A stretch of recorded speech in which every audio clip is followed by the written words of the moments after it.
share, comment, and subscribe. Perkenalkan, nama saya Islatun Hasanah, NIM TMPI 1 2020 034, Manajemen Pendidikan Islam. Dan perkenalkan rekan kelompok saya. Perkenalkan, nama saya Muhammad Iqbaluddin, NIM TMPI 1 2020 049, Prodi Manajemen Pendidikan Islam.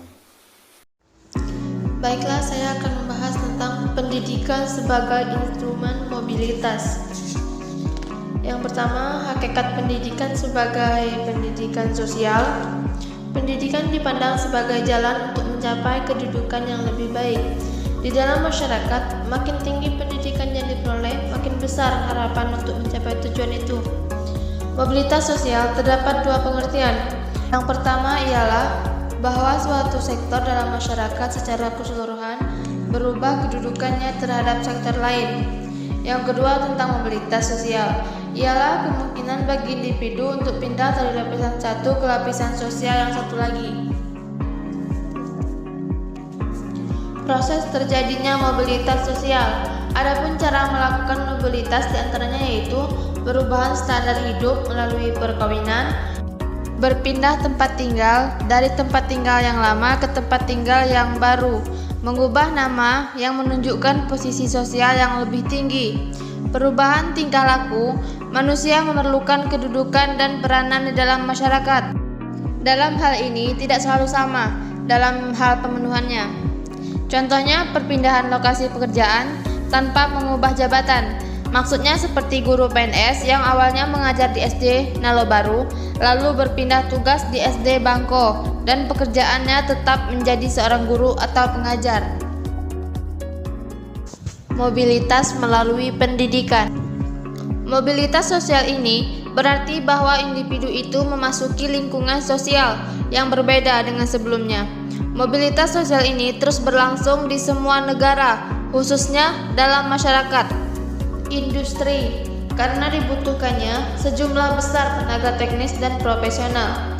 Kenaikan golongan sosial dapat diselidiki dengan yang pertama meneliti riwayat pekerjaan seseorang, yang kedua membandingkan kedudukan sosial individu dengan kedudukan orang tuanya. Materi selanjutnya akan dibahas oleh rekan kelompok saya. Baik, terima kasih kepada saudari Islatun Hasanah. Saya akan melanjutkan presentasi makalah berikutnya, yaitu tingkat sekolah dan mobilitas sosial. Sekolah sebagai mobilitas sosial dikiranya jika melonjak jumlah taraf pendidikan tinggi, kemungkinan mobilitas untuk anak-anak yang berada di kondisi rendah dan menengah. Faktanya, ini bisa saja salah jika pendidikan itu hanya sebatas pendidikan jenjang menengah. Maka dari itu, apabila kewajiban belajar didorong hingga SMTA masih menjadi pertanyaan, apakah mobilitas sosial dengan sendirinya akan terjadi peningkatan? Ya, besar kemungkinan tidak akan ada lagi perluasan mobilitas sosial, persis yang dikatakan pada ijazah SMA.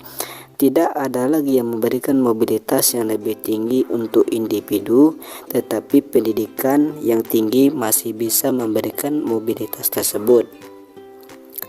Apabila dengan meningkatnya tamatan perguruan tinggi, semakin sedikit jaminan ijazah bagi peningkatan pada status sosial. Pendidikan tinggi masih sangat selektif, bahkan tidak seluruh orang tua bisa membiayai pendidikan anaknya di jenjang perguruan tinggi. Dengan memakai komputer misalnya dalam menilai tes seleksi masuk menjadi objektif, artinya bukan lagi dipengaruhi posisi orang tua maupun orang yang merekomendasikan anaknya. Tips ini membuka peluang yang lebar untuk anak-anak yang keberadaannya rendah dan menengah. Jika anak masuk ke perguruan tinggi, jika dilihat dari prestasinya pada tes seleksi tersebut, anggaran yang tidak sedikit itu merupakan hambatan yang dialami bagi golongan yang rendah apabila ingin menyekolahkan anaknya di jenjang perguruan tinggi. Siswa-siswa dari pemerintah dan kesempatan untuk mengadakan pinjaman dari bank untuk studi dapat memperluas kesempatan belajar bagi mereka yang berbakat, akan tetapi ekonomi lemah.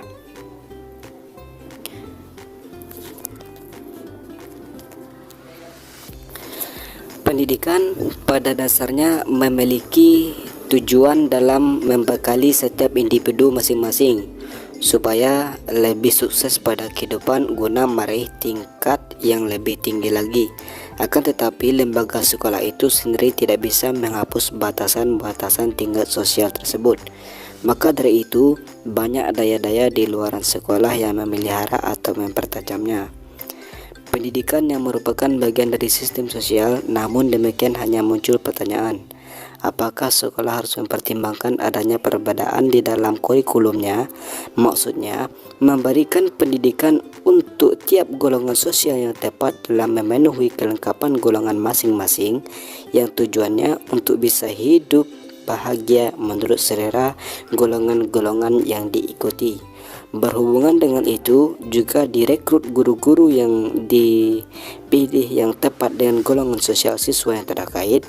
Peraturan ini didasarkan atas pendapat jika lembaga sekolah itu tidak bisa mengubah struktur sosial dan kondisi ini bisa menerimanya pada kenyataan dan memposisikan diri dengan kenyataan yang ada tepat dengan kurikulum yang sebenarnya.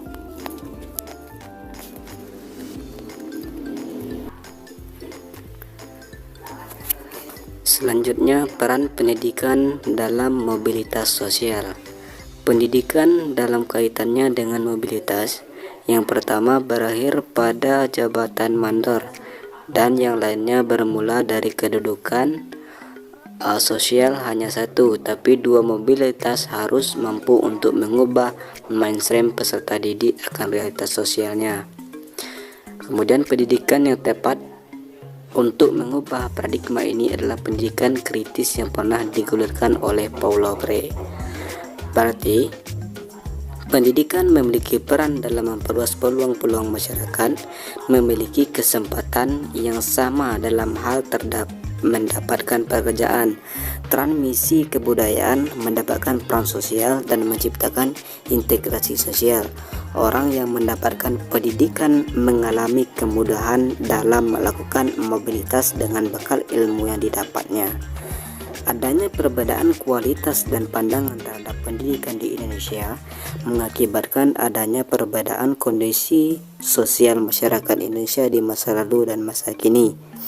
Pendidikan masa lalu yang berkiblat pada pelatihan militer, meningkatnya tingkat kebodohan di antaranya masyarakat sehingga tidak ada di antara mereka yang memahami konsep mengenai human investment, berbeda dengan kondisi masa kini.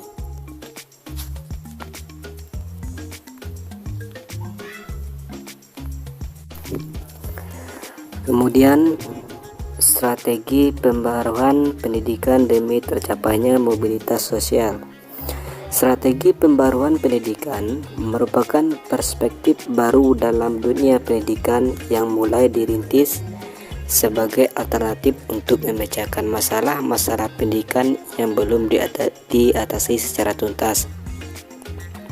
Dalam proses perubahan pendidikan, paling tidak memiliki dua peran, yaitu diperhatikan, yaitu satu, pendidikan akan berpengaruh terhadap perubahan masyarakat, dan dua, pendidikan harus memberikan sumbangan optimal terhadap proses transformasi menuju terwujudnya masyarakat madani.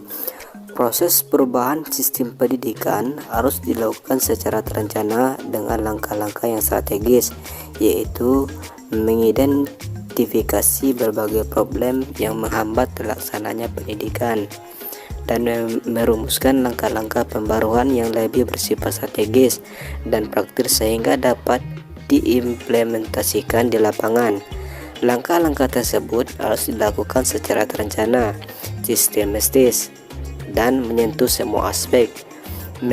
Mengantisipasi perubahan yang terjadi, mampu merekayasa terbentuknya sumber daya manusia yang cerdas, yang memiliki kemampuan inovatif dan mampu meningkatkan kualitas manusia. Dari pemaparan di atas tentang strategi pembaruan pendidikan demi tercapainya mobilitas sosial, jadi dapat disimpulkan bahwa pembaruan pendidikan dilakukan untuk memecah masalah-masalah yang ada dalam dunia pendidikan dan menyongsong arah perkembangan dunia pendidikan yang lebih memberikan harapan menuju ke depan. Oleh karena itu, pendidikan betul-betul akan berpengaruh terhadap perubahan kehidupan masyarakat dan dapat memberikan sumbangan optimasi terhadap proses transformasi ilmu, pengetahuan, dan pelatihan dapat diimplementasikan dalam kehidupan manusia menuju perubahan yang lebih baik.